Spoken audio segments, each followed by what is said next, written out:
오늘은 저희들이 계속 하고 있었던 진도에서 좀 벗어나서 특강 형식으로 새로운 거를 좀 해보려고 합니다. 그게 이제 십계명인데요. 우리 그리스도인들이 굉장히 잘 알고 있으면서도 어떤 의미에서는 뭐 옛날 구약에 나타났었던 옛날 계명이 아닌가. 오늘날의 그리스도인의 삶과 얼마나 관계가 있나. 우리들의 삶과 오히려 동떨어진 이야기는 아닌가, 뭐 이렇게 생각을 하고 있는 사람들이 많이 있습니다.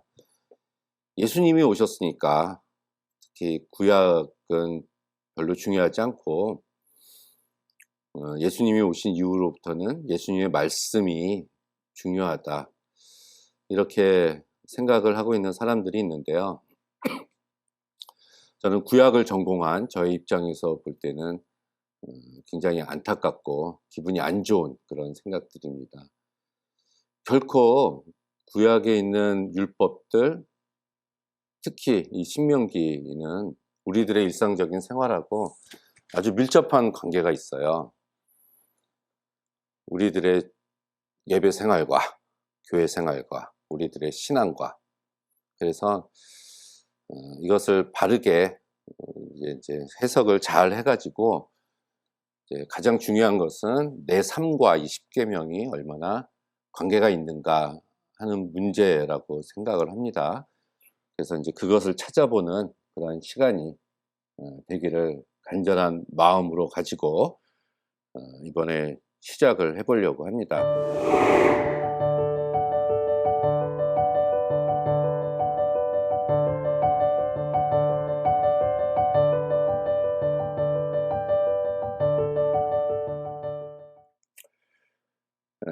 이 십계명은 일단은 출애굽한 백성들이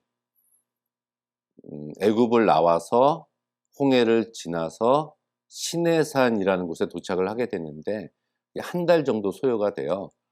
그래서 그 시내산에 도착해서 이제 하나님과 새로운 이제 계약을 맺게 됩니다. 그것이 출애굽기 19장인데요. 19장 1절에 보면은 시내 광야에 도착했다, 이렇게 시작을 합니다. 그래서 이스라엘 백성들이 하나님과 계약을 맺는데 너희들이 내 명령과 규례와 율법을 잘 지키면 너희들이 제사장 나라가 되고 거룩한 백성이 되고 특별한 소유, 택하신 족속이 될 것이다, 이렇게 계약을 맺습니다. 그리고 나서 20장에 주어진 말씀이 이 십계명입니다. 이러한 배경을 가지고 이제 우리가 한번 살펴보도록 하겠습니다. 그리고 또 이 십계명은 구약에서 출애굽기 20장하고 신명기 5장 이렇게 두 번 등장을 합니다. 출애굽기에 등장하는 말씀은 제가 방금 설명을 드렸고, 신명기는 모세의 설교집이라고 우리가 볼 수가 있는데요. 그때 이제 모세가 앞으로 가나안 땅에 들어가서 살게 될 자신의 백성들을 향해서 이제 교육적인 설교를 하는 가운데 십계명이 등장을 합니다. 5장에. 그래서 우리가 시기적으로 보면은 출애굽기가 먼저고 신명기가 뭐 나중이다, 이렇게 생각을 하지만 구약의 학자들에 의하면 더 가까운 신명기 본문은 신명기 원문은 십계명의 원문은 십계명이 더 오래된 것이다, 이렇게 이야기를 합니다. 그거는 뭐 학자적인 이런 논의가, 학문적인 논의가 필요한데 그것은 이제 접어두고요. 아무튼 두 번 등장한다는 거, 출애굽기 20장, 신명기 5장, 요거를 알고 우리가 시작을 해봅시다. 십계명은 그야말로 뭐 10개에 대한 하나님의 말씀이 주어진 것이다 라고 이야기를 하고, 사람들이 나누죠. 첫 번째에서 네 번째는 뭐 하나님과의 관계, 다섯 번째에서 10번째는 사람들과의 관계, 그래서 뭐 수직과 수평 이렇게 구분을 하는데 뭐 굳이 그렇게 구분할 필요성은 없는 것 같아요. 다 사람을 위해서, 인간을 배려하기 위해서 주어진 하나님의 말씀이라고 보고, 하나님 경외 사상, 하나님을 경외하는 것에서부터 출발해서 결국은 하나님이 창조하신 세계에 이런 어떠한 하나님이 만들어 놓으신 세계의 질서를 지켜라. 이러한 질서는 꼭 지켜져야 된다. 이러한 말씀으로 주신 것으로 우리가 보면 됩니다. 자, 그럼 시작을 해볼까요? 십계명 첫 번째 계명입니다.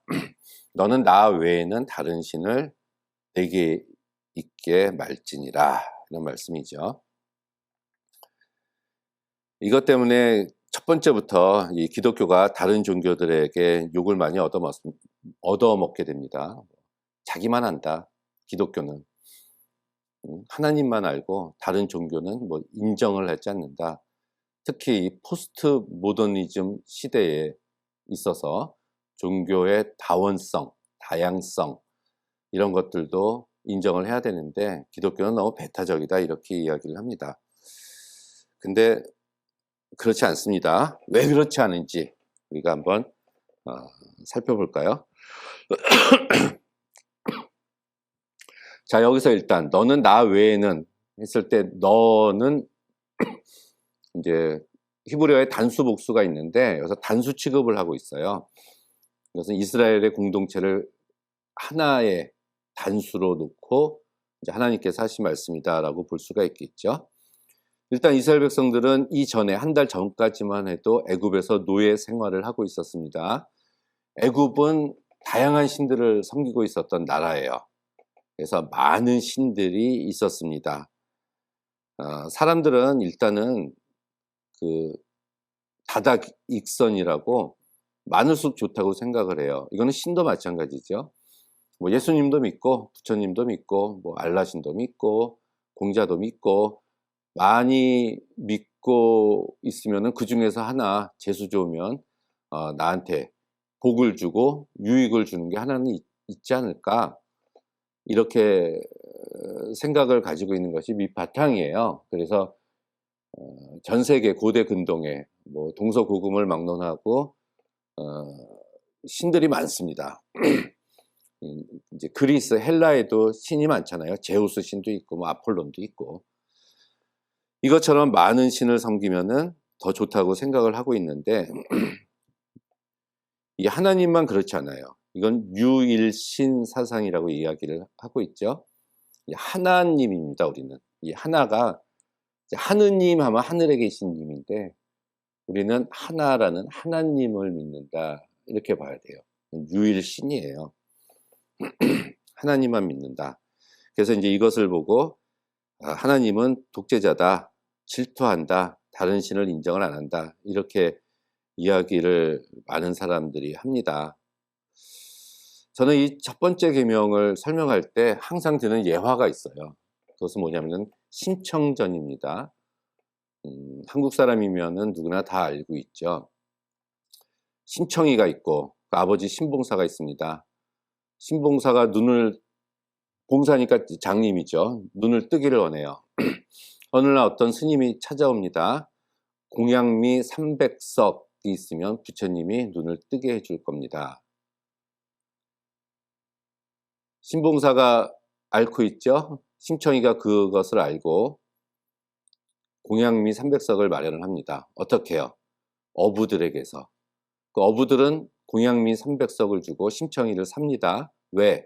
그들이 믿고 있었던 바다의 신, 용왕에게 처녀를 바치기 위해서. 바치면 풍랑, 배가 파손되지 않고 많은 고기를 얻을 수 있다라는 그들의 믿음 때문에 정기적으로 처녀를 바다에다 빠뜨려서 죽게 하는 그런 내용이 심청전이지 않습니까? 다른 신들은 공양미 300석을 원하고요. 이 다른 신들은 처녀의 몸을 원합니다. 결국 이 첫 번째 계명은 하나님께서는 저와 여러분들이 다른 신의 노예가 되는 것을 미연에 방지하고자 나 외에는 다른 신을 섬기지 말라라고 말씀을 하신 거예요. 결코 질투하는 것이 아니라. 하나님은 그런 걸 원하시는 분이 아니에요. 구약 성경에 분명히 나옵니다. 뇌물을 원하시지 않는다. 그렇게 말씀을 하세요. 우리 미가서 6장에도 나오지 않습니까? 내가 하나님께 무엇을 가지고 나아갈까? 뭐 천천의 양을 드릴까? 만만의 기름을 드릴까? 내 맏아들을 죽여서 드릴까? 내 몸의 일부를 잘라서 내 넓적다리 하나를 잘라서 드릴까? 하지만 하나님께서는 그것을 원하시지 않는다. 하나님이 원하시는 것은 오직 공의를 행하고 인자를 사랑하고 또 겸손히 하나님과 동행하는 것이다. 이렇게 말씀을 하고 계십니다. 하나님은 그런 거, 공양미 300석이나 처녀의 몸을 원하지 않으세요. 인신 제사를 금하신 분이 하나님입니다. 그런데 하나님을 제외한 이 세상의 모든 신들은 공양미 300석을 원하고요. 처녀의 몸을 원합니다. 그래서 그 다른 신을 믿는 순간 우리들은 그 신의 노예가 돼요. 그 노예가 되는 것을 방지하시고자 하나님께서는 나 외에 다른 신을 섬기지 말라 이렇게 말씀을 하신 겁니다. 결코 질투해서 시기해서 하신 말씀이 아니었어요. 특히 이들은 한 달 전만 해도 애굽에서 노예였습니다. 애굽이란 나라의 노예 생활을 하고 있었는데 하나님께서는 그들을 끄집어내셔서 자유를 주셨습니다. 그래서 자유인이 됐는데 하나님을 섬기지 않고 다른 신을 섬기면 다시 노예 생활로 돌아갈 수밖에 없다는 거죠. 그것을 방지하고자 나 외에 다른 신을 섬기지 말아라, 잊게 하지 말지니라 이렇게 이야기를 하신 겁니다. 나 외에는 이것은 나의 얼굴 앞에 내 면전에 나를 우선하여 이런 뜻을 가지고 있는 말이에요. 사랑하는 사람들 사이에 남녀가 둘이 사랑하면 그 사이에 이제 존재하는 것은 아무것도 없잖아요. 그것과 마찬가지로 하나님과 나 사이에 무엇인가 있어서는 안 된다는 얘기입니다.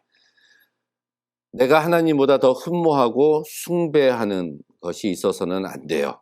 그것이 어떤 물질적인 탐욕이나 어떤 우리들의 헛된 명예 같은 것들도 다 포함하고 있는 것입니다. 우리가 물질에도 노예가 될 수 있고요. 명예에도 노예가 될 수가 있습니다. 그런 것이 있어서는 안 된다. 이 말씀을 첫 번째 계명에서 하나님이 우리들에게 주신 말씀입니다. 자, 두 번째, 너를 위하여 새긴 우상을 만들지 말고 또 위에 하늘에 있는 것이나 아래로 땅에 있는 것이나 땅 안에 물속에 있는 것에 아무 형상이든지 만들지 말아라. 너를 위해서 우상을 만들지 말아라. 이런 말씀이잖아요. 이 우상, 이런 형상은 새기기도 하고 이제 돌 같은 거 또는 진흙으로 빚기도 합니다. 그래서 돌이나 나무 또는 금속 또는 흙 같은 걸 이용해서 어떤 모양을 만든다는 얘기예요. 그런데 이 두 번째 계명을 시작할 때 너를 위해서라고 분명히 하나님이 말씀하셨습니다. 그러니까 나를 위해서 어떠한 모양이나 형상 같은 것을 만들지 말아라. 그런 말씀이죠. 어떤 명분으로도 어떤 목적으로도 만들지 말아라. 이런 말씀이죠. 한 가지 예를 들어 볼까요? 우리 기독교는 이런 형상이 있습니까? 이런 우상 같은 거, 눈에 보이는 것. 십자가가 있을까요? 십자가. 십자가라는 게 있습니다. 그래서 뭐 십자가 목걸이도 있고 뭐 귀걸이도 있고요.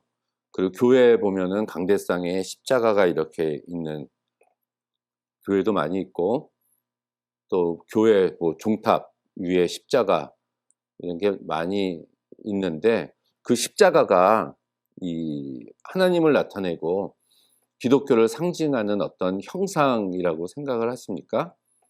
그렇진 않죠. 십자가의 본래된 의미는 예수 그리스도의 죽으심, 예수 그리스도의 고난, 우리도 그 고난의 길을 따라간다는 그것을 위해서 예수께서 오셨다라는 말씀의 의미를 되새기게 하는 것이지 십자가 자체에 어떤 능력이 있는 것이 아닙니다. 근데 만약에 있다고 한번 가정을 해볼까요? 십자가라는 것이 기독교를 상징하는 어떤 형상이다라고 꽝꽝꽝 선포가 돼서 십자가를 모든 교인들은 몸에 가지고 다녀야 된다. 그것을 하나님처럼 여겨야 된다라고 생각을 해봅시다.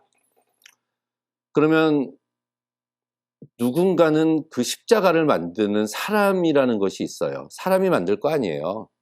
뭐 하늘에서 뚝 십자가가 떨어지는 게 아니고. 그러면 집집마다 십자가를 한 개씩은 놔둘 겁니다. 제단을 이렇게 설치를 해서. 만약에 목사님이 그 집에 신방을 가셨다고 생각을 해볼까요? 이제 신방을 가셨습니다. 뭐 예배를 드렸어요. 그리고 나서 김 집사님 얘기를 합니다. 제가 신방을 와서 보니까 집사님 댁에 있는 십자가를 보니까 너무 낡았네요. 너무 값어치가 없어 보이네요. 하나님이 이 정도밖에 안 됩니까? 이렇게 얘기하면 여러분 어쩌실 거예요? 죄송합니다. 그러면서 비싼 십자가를 집에다 모셔놔야 되지 않습니까? 비싼 거. 그래야지 값어치가 있고 그 사람의 믿음이 십자가만큼 보이는 거. 자, 그러면 십자가 만드는 어떤 사람이 있다고 제가 말씀드렸잖아요. 그 사람이 목사님을 찾아갑니다. 목사님한테 이렇게 얘기해요. 제가 커미션을 30%를 드릴게요. 많이 팔아주세요. 물론 가정에서 제가 드린 말씀이지만 그런 일이 벌어질 수도 있다는 얘기예요. 자, 그럼 이것도 아까 첫 번째 그 십계명은 다른 신의 노예가 되는 것을 방지하고자 하나님이 주신 말씀이라면 이것도 사실은 하나님께서는 경제적인 노예가 되는 것을 방지하고자 주신 말씀이다. 저는 그렇게 생각을 합니다. 제가 카톨릭 공동 묘지를 가본 적이 있어요. 예전에. 제가 카톨릭이란 종교를 제가 나쁘다라고 이야기하는 것이 아니라 거기 공동 묘지를 갔는데 굉장히 특이한 점은 묘자리가 이렇게 네 군데가 이렇게 직사각형이 있으면 한쪽에 요만해요. 요만한 성모 마리아상, 예수님 상도 아니고 성모 마리아상이 항상 있어요. 다 있었습니다. 거의 100%. 그래서 제가 같이 간 사람한테 제가 물어봤어요. 뭘 물어봤냐면 이거 얼마예요? 이렇게 물어봤어요. 제가. 왜 있어요가 아니라. 그랬더니 아주 옛날인데 국산은 한 30만 원 하고요. 비싼 거, 외국에서 들어온 거는 100만 원도 넘어요. 이렇게 얘기를 하더라고요. 우스갯소리지만 여러분이 자식이라면 얼마짜리를 부모의 묘에 그 성모 마리아상을 두기를 원하십니까? 비싼 거를 두려고 하겠죠. 그게 사람의 마음입니다. 이런 것들을 금하신 것이 바로 이 두 번째 계명이 아닐까요? 저는 그렇게 생각을 합니다. 이 예술품 성화 같은 거 있잖아요. 그런 거는 좀 틀린 것 같아요. 그거는 그냥 표현을 했다는 것이지 그거 자체가 우상이 되지는 않지 않습니까? 그래서 숭배와 섬김의 대상으로 만들어지는 모든 형상들을 금하신 것이다. 그러니까 섬길 대상을 만들지 말라는 말씀이다 라고 우리가 볼 수가 있습니다. 이렇게 제조 목적이 이게 경제적인 의도와 관련이 있어요. 그래서 나중에는 이런 신상을 이용해서 경제적인 착취도 가능해진다는 얘기입니다. 이것을 금지시키신 거예요. 인간에 의해서 신이 조종되는 것, 아니 무슨 하나님이 그 조그만 거 안에 들어가 계신가요? 그렇지 않잖아요. 그것과 인간 재물이 손상되는 것을 막으시려고 하는 겁니다. 이걸 또 잘 표현한 게 사도행전 7장에 나옵니다. 그 7장은 스데반의 설교인데요. 스데반의 설교는 구약 역사를 쭉 이야기를 해요. 쭉 구약 역사를 이야기하다가 솔로몬 시대 때 이르러서 스데반이 설교를 마칩니다. 끝마쳐요. 그러면서 어떤 구절이 나오냐 하면 스데반의 설교의 요지는 솔로몬이 성전을 만들어서 하나님을 성전 안에다 가두어 두었다, 이런 설교였어요. 결론은. 스데반이 사도행전 7장에서 그 설교를 왜 했냐 하면 스데반의 설교를 듣고 있었던 청중들이 성전이 가장 중요하다고 생각하는 바리새인과 유대교 종교 지도자들이었습니다. 하나님이 성전에 계신다고 믿고 있었던 사람들이었어요. 그들을 향해서 스데반은 어디에나 계셨던 하나님이, 거기 광야교회라는 표현도 나옵니다. 출애굽해서. 그런 하나님을 솔로몬이 성전을 만들어서 가두어 두셨다. 하나님은 성전 안에만 계시는 분이 아니다 라고 설교를 했기 때문에 그 사람들이 돌로 쳐서 스데반을 죽이고, 이 나사렛교는 유대교와 다르구나 하고 핍박을 하기 시작을 했던 겁니다. 이것처럼 하나님은 어느 형상이나 어느 장소에 머물러 계신 분이 아니세요. 어디에나 계신 분 아니십니까? 그것을 이렇게 한 장소에다가 가두어 두는 행위를 하나님께서는 금하신 것이다. 우리가 이렇게 볼 수가 있어요. 그러면서 계속해서 나오는 말씀이 나는 질투하는 하나님이다, 이렇게 말씀을 하시는데요. 이 질투는 우리 사람이 하고 있는 이 질투하고는 틀립니다. 근본적으로. 그냥 당신의 백성들이 타락하는 모습을 보실 수가 없는 분이시다. 그래서 그것을 질투라는 사랑으로 표현한 분이시다, 이렇게 우리가 볼 수가 있어요. 신명기 4장 24절에 내 하나님 여호와는 소멸하는 불이시요 질투하시는 하나님이시다, 이 말씀도 같은 맥락에서 우리가 볼 수가 있습니다. 그러면서 그 뒤를 이어서 나를 미워하는 자의 죄를 갚되 아비로부터 아들에게까지 3, 4대에 이르게 한다, 이런 말씀이 나오네요. 이 말씀을 가지고 우리는 또 이렇게 해석을 합니다. 저주와 심판이 아직 태어나지도 않은 후손에게까지 이어지는 것인가? 이게 뭐 가계에 흐르는 저주, 이렇게 하나님께서는 저주를 3, 4대까지 내리신다, 이렇게 이야기를 하는데 그렇지 않습니다. 이 말씀은 그 공동체에게 주신 말씀이에요. 무엇이냐 하면 이스라엘 백성들은 3, 4대가 같이 살았어요. 할아버지, 아버지, 아들, 손자, 이렇게 3, 4대가 공동생활을 하고 있었기 때문에 이 말씀은 그렇게 범죄하면 그 심판이 이르는 것은 태어난, 살아있는 그 가족 공동체에게 주신다는 말씀이지, 태어나지도 않은 그런 자에게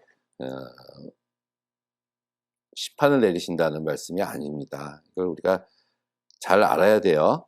그리고 나를 사랑하고 계명을 지키는 자에게는 반대로 1000대까지 은혜를 내리신다, 이 말씀도 1000대가 1000년이다, 1000세대, 꼭 그 숫자를 뜻하는 게 아님을 우리는 알 수가 있죠. 근데 여기서 뭐라고 얘기하냐면 나를 사랑하고 계명을 지키는 자, 이렇게 나옵니다. 이 말은 하나님을 사랑하는 것과 하나님의 계명을 지키는 것은 뗄래야 뗄 수 없는 동전의 양면성과 같다는 얘기입니다. 나는 하나님을 사랑해, 근데 계명은 못 지켜, 이건 아니라는 얘기죠. 하나님을 마음에 모시고 늘 그분과 친밀한 관계를 가지게 되면 말씀을 쫓는 삶이 병행된다는 말씀이죠. 그래서 예수님도 나의 계명을 가지고 지키는 자라야 나를 사랑하는 자니 나를 사랑하는 자는 아버지께 사랑을 받을 것이요 나도 그를 사랑하여 그에게 나를 나타낼 것이다 라고 요한복음에서 말씀을 하셨습니다.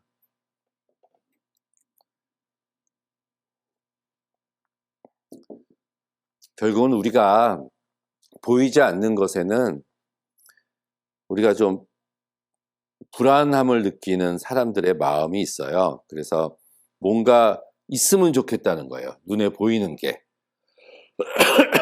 근데 그런 것들은 원하지 않으십니다. 아니, 원하지 않는 게 아니라 하면 안 된다라고 분명하게 말씀을 하세요.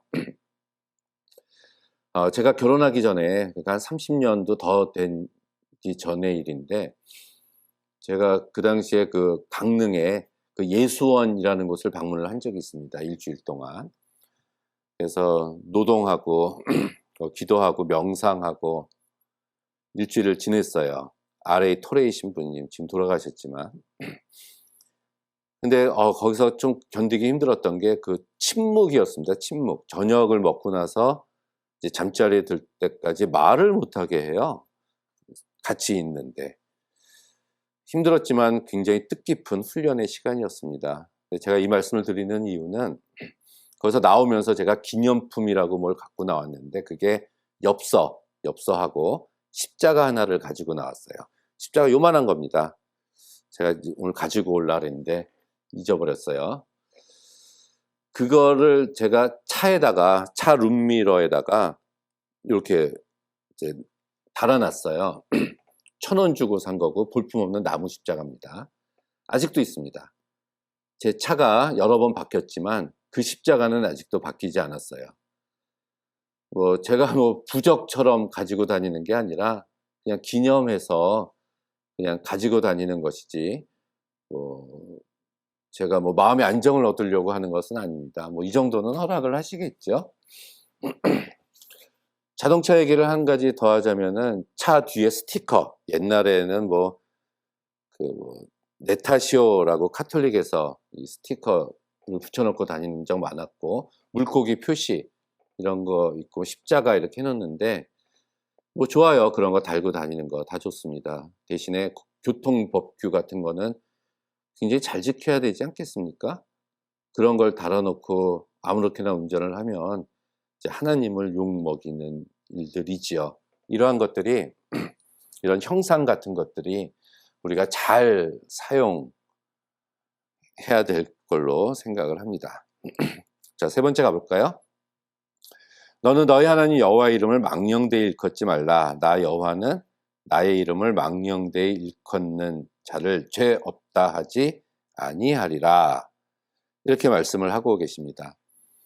여기서 무엇을 망령되이 일컫지 말라냐 하면은 여호와의 이름이 나옵니다. 이름. 찾아봤더니 하나님께서는 자신의 이름을 굉장히 아끼신다라는 표현이 구약에 많이 나와요. 특히 에스겔서 36장 21절에 보면은 이스라엘 족속이 들어간 그 여러 나라에서 더럽힌 내 거룩한 이름을 내가 아꼈노라. 하나님께서는 자신의 이름을 아끼신다, 이런 표현이고요. 이게 말라기서에서도 여호와의 이름을 멸시하는 제사장들을 향해서는 하나님께서 심판을 선언하시고 자신의 이름을 경외하는 자에게서는 축복을 주신다. 이 말라기 3장에서도 이렇게 말씀을 하고 계십니다. 이름이라는 게 있는데요. 이름은 저도 이름을 가지고 있지만은 제가 사용한 적은 별로 없습니다. 시험 볼 때 답안지에 자기 이름 쓰는 거 말고는 별로 사용을 안 해요. 그럼 누가 사용하죠? 다른 사람들이 사용을 합니다. 그런데 그 이름이라는 것은 그 이름을 딱 부르거나 생각을 하면 그 이름만 나타나는 것이 아니라 그 사람의 모든 인격, 품성, 그 소유자의 전 인격, 전 생애를 대변해주는 역할을 하는 게 사실은 이름이에요. 그렇기 때문에 하나님께서도 자신의 이름을 아끼신다는 얘기죠. 우리가 하나님 할 때 주님, 예수님 하고 고백할 때 그 고백하는 말 속에 하나님의 모든 품성, 성품이 들어가 있다는 이야기입니다. 그런 그 하나님의 이름을 우리가 잘 사용하는 것은 문제가 없어요. 우리는 하나님의 이름을 오히려 사용해야 돼요. 그래서 우리가 주기도문 마지막에도 예수님의 이름으로 기도했습니다 라고 이야기하고 있지 않습니까? 문제는 잘못 사용하는 겁니다. 그래서 여기 망령되이라고 이야기를 하고 있네요. 이 망령되이는 범죄, 재난, 거짓하고 관련되어 있는 단어예요. 그래서 범죄를 위해서, 거짓을 위해서 여호와의 이름을 사용하지 말아라, 이런 말씀입니다. 뭐 그런 거 있잖아요. 교회에서 김 집사님 보증 좀 서줘, 돈 좀 꿔주세요. 내가 하나님의 이름으로 맹세하는데 갚을게요. 이런 것들. 그러니까 한마디로 하나님의 이름으로 사기치지 말아라, 하나님의 이름으로 맹세하지 말아라, 하나님의 이름을 막 함부로 사용하지 말아라, 하나님의 이름을 너 자신의 유익을 위해서 거짓되게 사용하지 말아라, 이런 말씀입니다.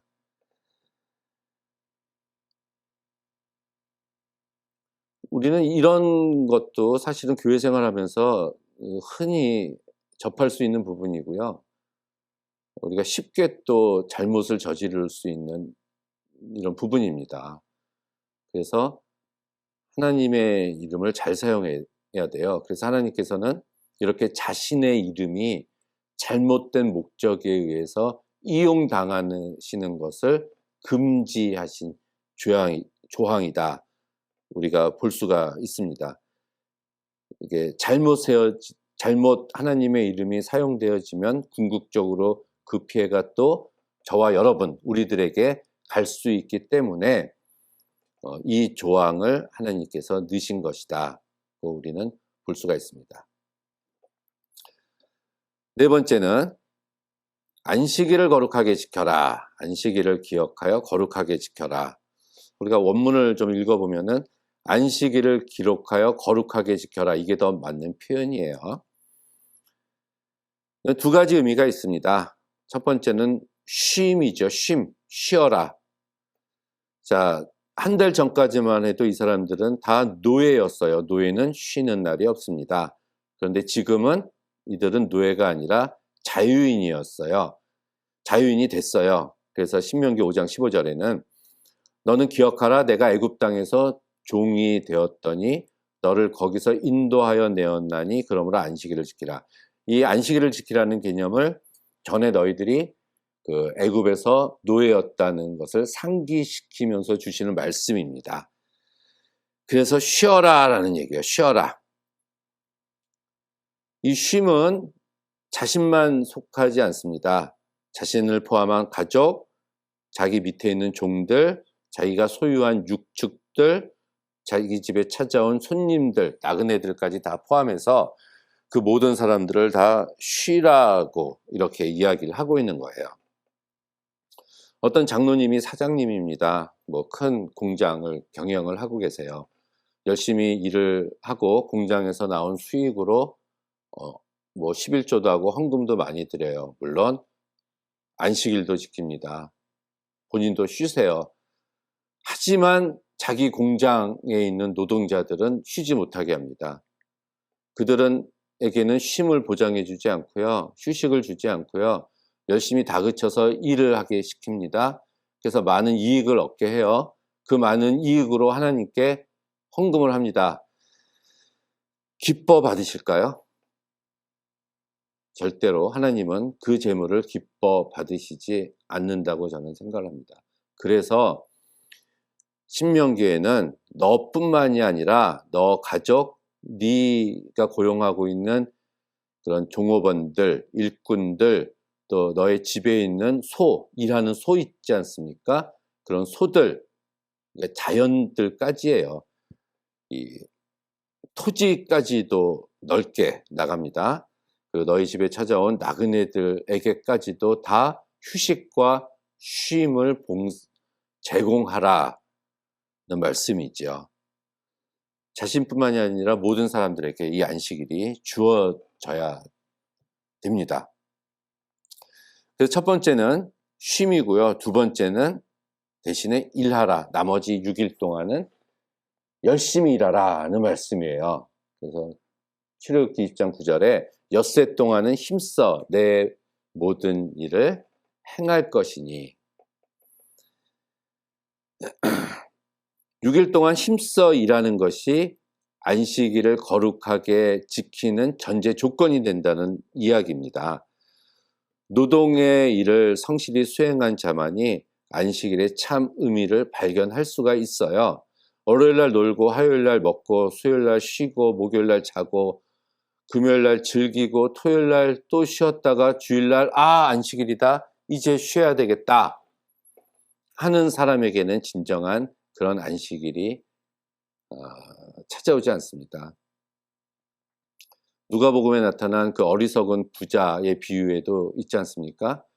그 부자가 그날 생각해요. 내 소작물이 너무 많아서 소출이 너무 많아서 창고가 부족하다. 그래서 내일 창고를 더 지어야 되겠다. 그래서 내 소유물을 거기다 집어넣어야 되겠다. 그리고 즐기고 먹고 마셔야 되겠다. 이렇게 얘기를 합니다. 그날 밤에 하나님께서 그 영혼을 거두어 가십니다. 그리고 그 소출은 주변에 있었던 가난한 자들에게 주어지게 돼요. 그 어리석은 부자의 잘못은 앞으로 남은 날 동안 일하지 않고 쉬고 먹고 즐기려고 했기 때문에 그날 밤에 하나님께서 그 영혼을 거두어 가신 겁니다. 일하라는 얘기예요. 일하라는 얘기. 힘써 행하다, 일하다. 여기서 일하다, 아바드라는 동사를 사용했는데요. 이 아바드는 일하다도 있고 섬기다라는 뜻도 가지고 있습니다. 이 말은 우리가 6일 동안 일하는데 6일 동안의 일터가 우리가 하나님을 섬기는 것처럼 섬기는 장소가 되어야 된다라는 뜻도 포함을 하고 있어요. 그렇다면 6일도 안식일과 같은 삶이라고 저는 보여집니다. 우리가 6일 동안 직장에 나가서 일을 합니다. 요즘 5일째 근무해서 5일 일하죠. 그 5일 일하는 그 일터는 우리들에게 있어서 사역지예요. 그리스도인들에게. 그래서 여러분들은 그 직장에 6일 동안 파송된 직장 선교사들입니다. 그래서 그곳에서 열심히 일하면서 하나님의 이름을 나타내야 되고요. 그곳에 있는 회사와 동료, 주변에 있는 사람들을 섬기는 삶을 살아야 돼요. 그것이 여기에서 말한 힘써 내 모든 일을 행하라 라는 말씀과 같습니다. 특별히 또 내 모든 일, 이 멜라카라는 단어도 살펴보면 이 단어 속에는 사명이라는 뜻이 또 포함되어 있어요. 또 아까 말씀드렸듯이 6일 동안 일하는 것은 사명감을 가지고 일해야 되는 것이라는 얘기도 되겠네요. 자, 정리를 해보면 안식일을 기억하여 거룩하게 지키라. 이 말씀은 열심히 6일 동안 일하고 하루는 쉬어라. 이런 얘기죠. 나만 쉬는 게 아니라 주변에 다른 사람들도 같이 쉬어야 된다. 이런 말씀이라고 우리가 볼 수가 있습니다. 5번째, 내 부모를 공경하라. 그래야만 너희 하나님, 나 여호와가 준 땅에서 내 생명이 길리라. 이런 말씀이 나오네요. 부모를 공경하라. 이거는 권위와 질서에 대한 계명이라고 우리가 볼 수가 있습니다. 각자가 최고의 존재가 아니라 우리 모두는 누군가에게는 머리 숙여야 할 대상이 존재한다는 얘기인데요. 그 대상이 바로 부모라는 얘기죠. 그래서 공경하다, 카베드, 이거는 우리가 하나님을 경외하다 할 때 경외하고 같은 낱말입니다.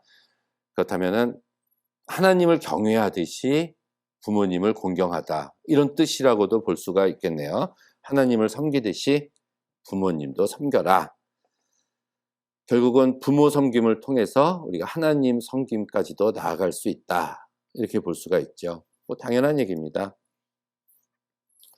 그런데 여기서 제가 볼 때는 한 단어가 빠졌어요. 그래서 너는 할 때, 자, 우리가 내 부모를 공경하라. 이게 우리 낱말에는 내 부모를 공경하라 새 낱말이지만 히브리어 원문은 한 단어입니다. 한 단어. 히브리어는 단어에 접미어 접도가 붙어가지고 인칭, 수, 격 같은 것들을 다 나타내요. 그래서 여기서는 너는 명령어인데 너는이 생략돼 있죠. 우리가 명령형은 항상 2인칭한테 하는 거 아닙니까? 영어에서도 주어가 생략돼 있는데 항상 2인칭이죠. 그래서 너예요, 너. 그래서 너는 부모를 공경하라. 인데 그래서 부모에 한 단어가 빠져 있습니다. 그것은 뭐냐면은 노자예요. 노. 그 노는 늙을 노자죠. 정확하게 번역을 하면 너는 늙은 부모를 공경하라 이렇게 이야기를 해야 된다는 얘기예요. 왜? 지금 이 십계명의 말씀을 받고 있는 대상은 어린아이들이 아니라 30대, 40대, 50대 우리 청년, 중년에게 주어진 말씀이에요. 우리들에게 있어서, 그들에게 있어서의 부모는 60, 70, 80 먹은 사람들입니다. 그래서 이 말씀을 가지고 집에 가서 뭐 10살짜리 아이들을 데려다 놓고 봐라. 성경에 부모를 공경하라고 써 있는데 너희들은 왜 아빠 말, 엄마 말을 안 듣니? 할 때 사용되는 성경 구절이 아니라 이 늙은 부모를 모시고 있는 중년의 그리스도인들을 향해서 주신 말씀입니다. 이건 늙은 부모를 공경해라. 고려장 이런 거 안 된다. 이런 말씀이에요. 특히 요즘 노인 인구가 급격히 아주 늘어나고 있습니다. 인구도 많아지고 있고요. 그런 이 현재 한국 상황에서도 이 교회가 이 사회의 노인들에 대해서 일정 부분 그 부담을 우리 교회가 감당을 해야 될 줄로 믿습니다. 바로 이런 말씀 때문에 그렇죠. 신약에도 나오죠. 자녀들아 너희 부모를 주 안에서 순종하라. 이것이 옳으니라. 아버지와 어머니를 공경하라. 이게 약속 있는 첫 계명이니 바로 이 말씀 10계명 때문에 그렇습니다. 이는 내가 잘되고 땅에서 장수하리라. 물론 내 생명이 길리라 장수하리라 라는 축복의 말씀을 주셨는데 우리가 오래 살려고 장수하려고 부모를 공경하라 이런 말씀은 당연히 아니죠. 이것은 우리가 부모를 공경하고 순종할 때 우리가 하나님 안에서 우리가 긴 생명의 삶을 누리는 축복을 얻을 수 있다. 이렇게 볼 수가 있는 말씀입니다. 6번째, 살인하지 말라. 이런 말씀이네요. 뭐 당연한 말씀이죠. 뭐 살인하지 말아라. 근데 여기서 6, 7, 8, 9계명에서 계속 나오는 것은 우리가 보호해야 할 우리의 삶의 영역에 대해서 다루고 있는 부분입니다. 6번째 계명이 생명이죠. 7번째는 결혼, 그 다음 재산, 사회적 명예 이렇게 순서적으로 이야기를 하고 있어요. 살인하지 말라. 그럼 우리가 한번 생각해 볼까요? 왜 살인하죠? 여기서의 살인은 킬이에요. 킬, 죽이다. 내가 뭐 과오, 과실로 이렇게 잘 모르고 죽이는 게 아니라 내가 저놈은 죽여야 되겠다라고 생각하고 가서 죽이는 행동을 하지 말아라 라는 얘기예요. 왜 죽이죠? 왜 죽이려고 하죠? 화가 나니까 죽이려고 하는 거예요. 분노 때문에 그렇습니다. 분함 때문에 죽여요. 원수를 죽이는 거죠. 그래서 이 말씀을 우리가 바꿔야 됩니다. 자, 바꿔볼까요? 긍정 명령으로 바꿔볼까요? 살인하지 말라의 긍정은 용서하라. 용서하라. 결국은 용서하라라는 말씀이에요. 이것은. 용서하지 못했기 때문에 죽이는 겁니다. 이 사람은 하나님의 형상으로 만들어진 존재예요. 그 안에 생명이 있습니다. 이 살인은 단순히 육체적인 생명을 빼앗는 행위뿐만이 아니라 그가 가진 거룩한 하나님의 형상까지도 무참히 박살내는 것을 포함을 하고 있어요. 그래서 다른 이에 대해서 분함을 품고 용서하지 못하고 살인하는 것을 금하고 있는 명령이죠. 용서하라는 계명이에요. 힘들죠. 예? 어려운 일입니다. 용서가 쉬운 일은 아니죠. 예, 압니다. 쉽지 않아요. 그래서 명령으로 주어진 거예요. 이게 부탁의 말씀입니까? 하나님이 살인하지 않았으면 좋겠다 이런 청원형, 청유형이 아니에요. 강한 금지 명령입니다. 하지 말아라. 우리가 계명을 지킨다고 이야기하지 않습니까? 지켜야 되는 거죠. 살인하지 말아야 돼요. 그러면 용서해야 된다는 얘기입니다. 이게 마태복음 18장에 1만 달란트 빚진 자의 비유에서 나오죠. 1만 달란트 빚진 자, 도저히 갚을 수 없는 그 빚을 탕감받았습니다. 이게 죽을 수밖에 없는 우리들, 저와 여러분들이 그리스도의 보혈로 우리가 구원받았다는 얘기예요. 그런데 1만 달란트 탕감받은 자가 나가면서 자기한테 100데나리온 빚진 자를 감옥에 가둡니다. 용서하지 않았다는 얘기예요. 나중에 다시 끌려가지요. 내가 너를 탕감해 주었는데 너는 왜 탕감해 주지 않느냐. 그러나 내가 너를 용서해 주었는데 너는 왜 용서해 주지 않느냐. 그를 옥에 가더라. 그러면서 다 갚을 때까지 감옥에서 나오지 못한다. 이런 비유예요. 결국 우리가 하나님께 용서받았으니까 다른 사람을 용서하라 이런 얘기죠. 주기도문에도 나오지 않습니까? 우리가 우리에게 죄 지은 자를 용서해 준 것 같이 우리의 죄를 용서하여 주옵시고. 순서가 어때요? 하나님 우리의 죄를 용서하여 주옵소서. 그 전에 전제 조건이 우리가 우리에게 죄 지은 자를 내가 용서해 준 것처럼 하나님 저의 죄를 용서하여 주옵시고 시험에 들게 하지 마옵시고 악에서 구하옵소서. 그럼 내가 우리에게 죄 지은 자를 용서해 주지 않으면 하나님께 용서함을 구할 수 없다는 얘기입니다. 주기도문도. 그래서 예수께서 말씀하셨잖아요. 예수님은 형제들에게 피 흘리고 물리적인 폭력을 행사하는 것만 살인하는 것이 아니라 마태복음 5장 21절 22절에 형제를 마음으로 미워하고 형제에게 욕하는 것조차도 살인하는 거다 이렇게 말씀하셨어요. 더 힘들어요. 우리가 형제를 미워하는 것, 형제 욕한 거 예수님은 살인하는 거다 이렇게 말씀하셨습니다. 그래서 결국 이 살인은 분노의 감정에서 왔습니다. 상대방의 허물을 용서하지 않는 이상 살인이나 폭력은 이 땅에서 영원히 없어지지 않습니다. 7번째, 간음하지 말아라.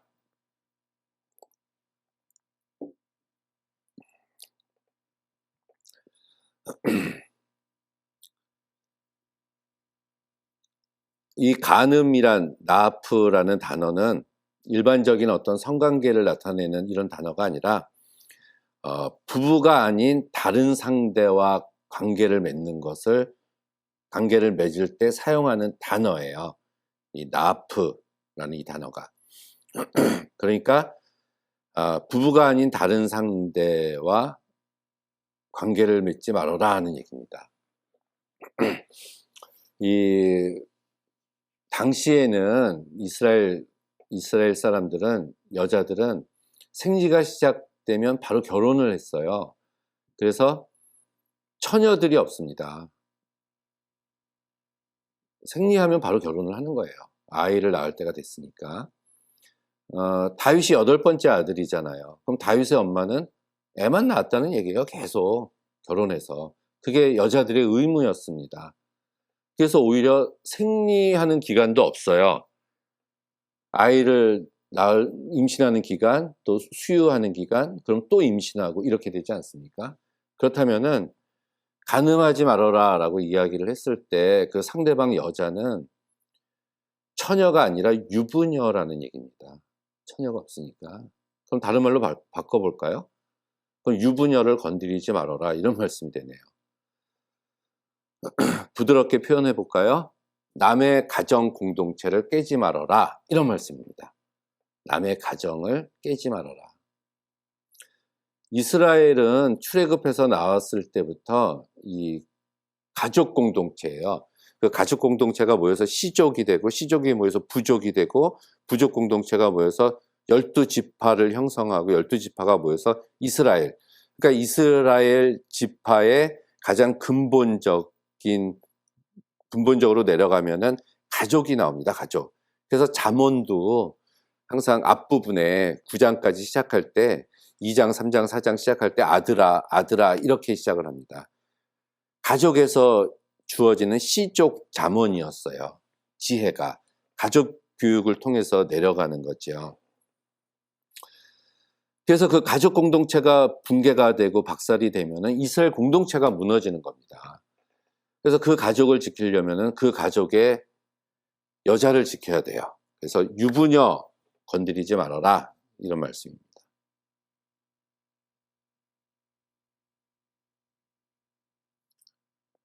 오늘날에는 없을까요?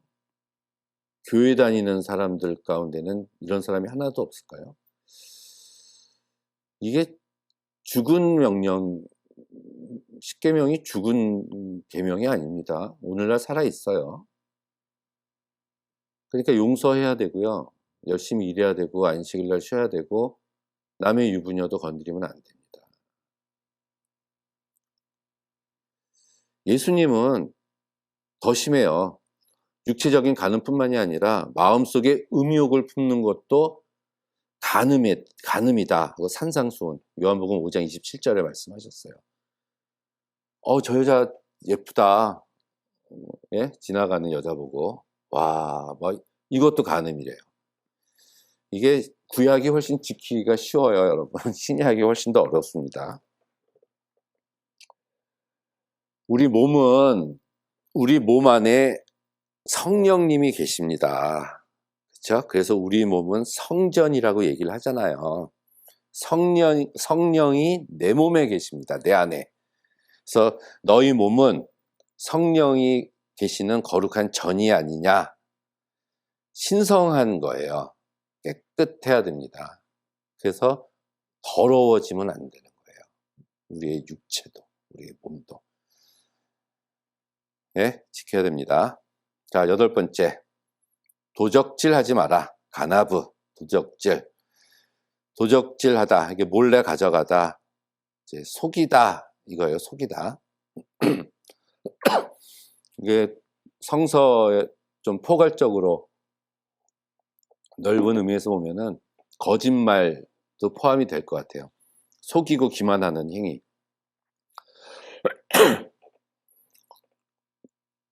월급을 제대로 일한 만큼 줘야 되는데 적게 주는 행위. 이거 다 도적질이에요.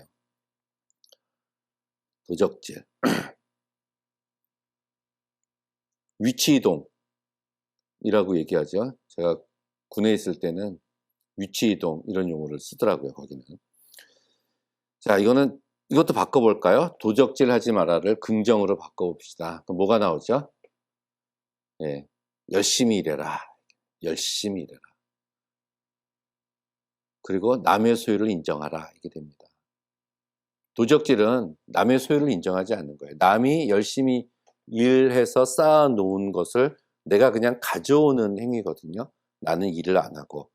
그러니까 상대방이 열심히 일한 소유도 인정하고 내 소유는 내가 열심히 일해서 너희 것을 가져가라. 이런 얘기입니다. 정당한 노력을 해서 자신의 수입을 획득해라. 땀 흘려서 일해라. 이런 이야기예요. 육체적인 노동이 성서에서 말하는 노동이라고 볼 수가 있습니다. 불로소득 같은 거 안 되는 것 같아요. 안 돼요. 불로소득. 불로소득이라는 게 내가 어디 땅을 사놨는데 그 땅값이 올랐다. 하나님의 축복이다. 그게 아니고요. 그 땅값이 올랐으면 내가 그 오른 만큼 그 땅 주변에 있는 사람들에게 나누어 주어야 되는 겁니다. 그렇게 해서 얻게 된 불로소득은 내가 가지는 것이 아니라. 그리고 뭐 무소유의 삶, 청렴하게 살아야 된다. 청렴하게 전략하게 사는 삶은 좋은데요. 그렇다고 무소유의 삶을 살아라 하는 것은 아니에요. 기독교는 무소유는 아닙니다. 열심히 일하고요. 열심히 일해서 번 돈, 소유물로 열심히 하나님의 일을 하라는 게 이게 도적질 하지 말아라 이 말씀이에요. 그래서 정당한 일을 해서 얻은 소득은 하나님의 사람이 누릴 수 있는 삶의 소중한 열매가 됩니다. 그래서 우리는 6일 동안은 밖에 나가서 열심히 일해야 돼요. 아까 제가 직장에 파송된 선교사라고 말씀을 드리지 않았습니까? 아프리카에 가야지만 선교사가 아니에요. 직장도 아프리카 못지않은 아주 험난한 선교지입니다. 핍박도 많이 당해요. 그곳에서 우리는 열심히 일하면서 소중한 열매를 우리가 얻어야 되고 정당한 대가를 받아야 됩니다. 자, 이제 2개 남았네요. 9번째, 내 이웃에 대해서 거짓 증거하지 말아라. 이렇게 나옵니다. 이거는 법정 용어라고 우리가 이야기를 해요. 그래서 재판할 때 거짓으로 증언하는 거 있잖아요. 그거 하지 말라는 얘기예요.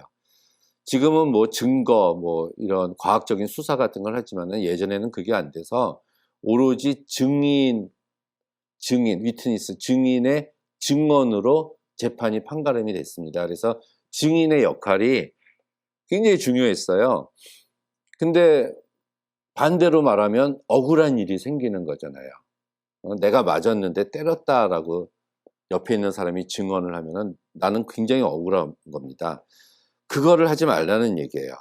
법정과 같은 공적인 자리에서 사실을 감추거나 축소하거나 변조하거나 과장해서 말하는 진실을 떠난 모든 말과 행동을 해서는 안 된다. 이것은 공의로운 하나님의 성품을 거스르는 행위예요. 공의와 정의가 없는 겁니다. 여기서 증거, 아나라는 단어를 살펴보니까 욥기에서는 이게 그냥 대답하다 이런 용어 번역이 됐어요. 대답하다로.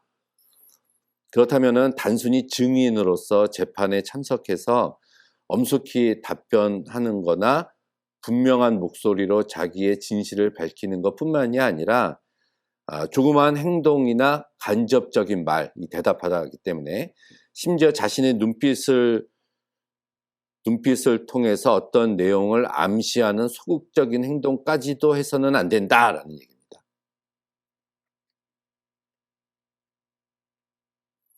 거짓 증거를 왜 하죠? 그것도 자기를 위해서 하는 거예요, 결국은. 뭔가를 바라고 하는 거죠. 그러니까 집단 이기주의, 집단 개인주의 이런 것도 안 되는 거예요. 자기의 이기적인 욕심을 위해서 하는 모든 행동들은 해서는 안 된다는 거.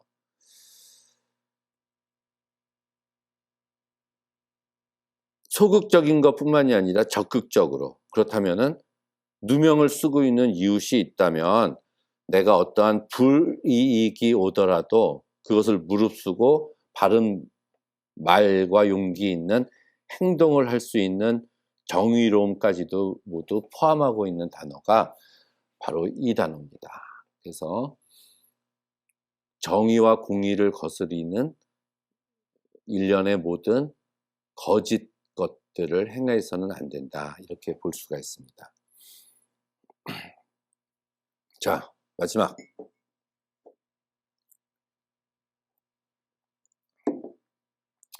내 이웃의 집을 탐하지 말라. 내 이웃의 아내나 남종이나 여종이나 소나 이웃의 소유를 탐내지 말아라.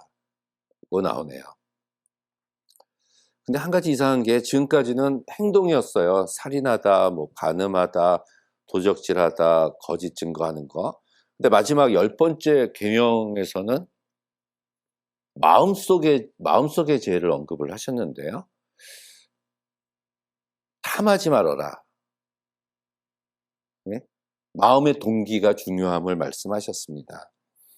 여기서 일단은 집을 탐하지 말아라 얘기를 하는데요.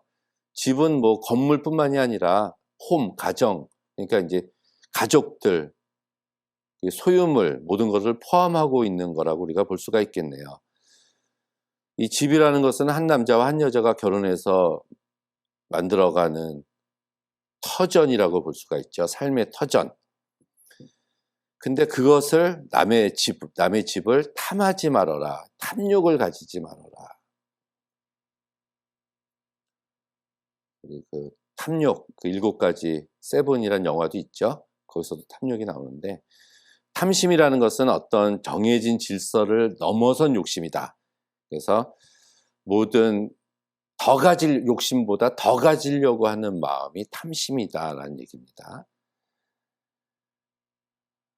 그렇죠? 그러니까 지나치게 가지려고 하는 마음을 금해라. 근데 계명하고 잘 안 맞는 것 같은데 이게 10번째에 쓰여진 것은 어떤 결론적인 의미가 있고요. 또 다 중요하지만 또 가장 중요하기 때문에 10번째 계명이 아닐까요? 그렇다면 탐심이라는 게 왜 생기나? 이렇게 놓고 보면 모든 계명, 지금까지의 모든 계명의 배후에는 탐심이 있었다라는 얘기입니다. 안식일도 마찬가지고 망령되 여호와의 이름을 일컫는 것도 마찬가지고요. 살인이나 간음이나 뭐 도적질이나 거짓 증거 다 탐심 때문에 일어났다는 얘기예요. 특히 첫 번째 계명 우상도 탐심이에요. 왜냐하면 이 골로새서 3장 5절 중요한 구절인데요. 그러므로 땅에 있는 지체를 죽이라 곧 음란과 부정과 사욕과 악한 잘못 듣네요. 악한 정욕과 탐심이니 탐심은 곧 우상 숭배라. 결국 탐심이 음란, 부정, 사욕, 악한 정욕과 동일선상에 났고요. 결국은 이 탐심이 우상 숭배 때문에 약이 되는 것이다 라는 얘기입니다. 그런데 우상 숭배는 첫 번째, 두 번째 계명이에요. 나 외에 다른 신을 섬기지 말라. 자기를 위해서 우상을 만들지 말라. 그러면 이 10번째 계명이 다시 첫 번째 계명으로 돌아간다는 겁니다. 다시 되풀이되는 거예요. 그러니까 이게 결론적인 의미를 가지고 있는 게 인간의 마음속에 자리 잡고 있는 탐심이다라는 것을 우리가 알 수가 있죠. 그 모든 10가지 계명은 탐심에서 비롯된 것이다. 결국 우리 몸에 우리의 정과 욕심을 십자가에 못 박아야 된다. 이렇게 볼 수가 있겠네요. 그래서 사도 바울이 그렇게 고백하지 않습니까? 그런즉 우리가 무슨 말을 하리요? 율법이 죄냐? 그럴 수 없다. 율법은 하등 잘못한 게 없다는 얘기예요. 율법으로 말미암지 않고는 오히려 내가 죄를 알지 못했을 거다. 곧 율법에 탐내지 말라 하지 아니하였더라면 내가 탐심을 알지 못하였을 것이다. 이렇게 얘기합니다. 결국은 사도 바울은 자기 안에 있는 죄의 본질을 깨닫게 된 이유가 자기 마음속에 있는 탐심 때문에 내가 죄인이었구나라는 것을 고백했다는 이야기입니다. 결국은 인간의 외적 행동이 아니라 마음의 상태를 죄로 규정하고 있는 이 말씀이 바로 10번째 계명이 되겠네요. 자, 이렇게 저희들 급하게 첫 번째부터 10번째 계명을 이렇게 살펴봤습니다. 이것은 우리의 일상생활과 아주 밀접하게 관련이 있고요. 우리가 지켜야 될 계명입니다. 이렇게 해줬으면 좋겠다라고 하나님이 말씀하신 게 아니에요. 하나님의 백성이라면, 우리가 그리스도인이라면 우리는 철저하게 지켜야 됩니다. 지켜야 돼요. 그래야 그리스도인이 됩니다. 그래서 우리와 아무 상관이 없는 아주 옛적에 모세 시대나 있었던 그런 죽은 율법이고, 그리고 도저히 인간이라면 지킬 수 없는 어떤 이상적인 율법이다라고 생각해서는 안 되고, 그리스도인이라면 반드시 지켜야 될 율법이라고 생각하고, 여러분의 삶 속에 이러한 계명들이 이제 실천되고 밀접하게 녹아 있기를 주님의 이름으로 간절히 축원드립니다. 네, 감사합니다.